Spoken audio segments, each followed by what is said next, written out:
Ha, çok öyle mi?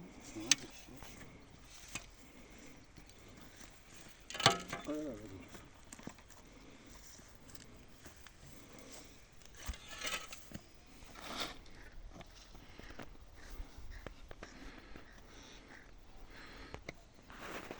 Assalamu alaikum Kırgızcalığım. Ben Kızılbulak ailinin turgunuman.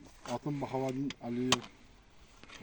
Mınavu malinanı karaş boyunca canı usulü soyganın. Canı metodikası. Şunday bolmunu asıdağı takalıp alat da şu karşı takalıp alat.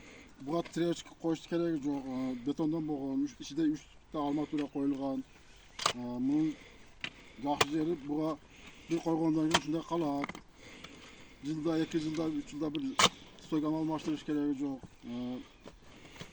Şunu bir kıp boşan kala durgan dersek yani bir 10 yıl 15 yılga çeyin jete, kança yılga çeyin jete bilmem ne. Şul yaxşı dersek yani manalarını zımdı tapkanda mana meni burap patırıp koyuyoruz, zımdı tartıp durup. Tartılıp koyuyoruz. Şunu tartıp koyuyoruz.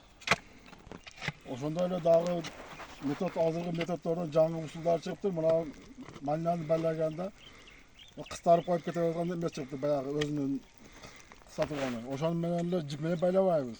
Bunun daha bir ikinci metodu var.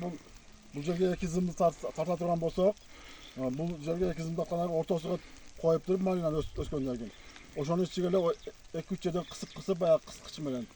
Kısıp kıstarıp ketebiliriz. Oşanda dağı bizge işimizge jengillik bolat, vaqt da ekonom bolat.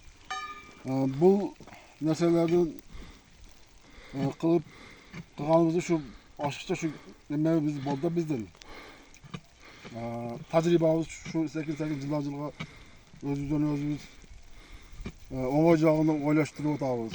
Elga da o'ng'ay bo'lsin, elda shuni foydalansin, elda qilsin.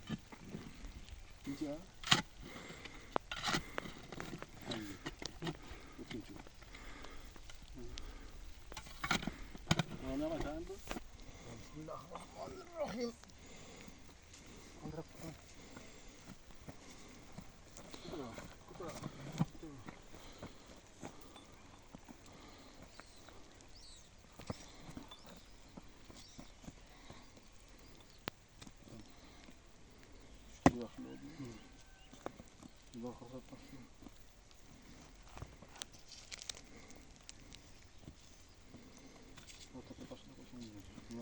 Daha yaklaşık yaklaşık.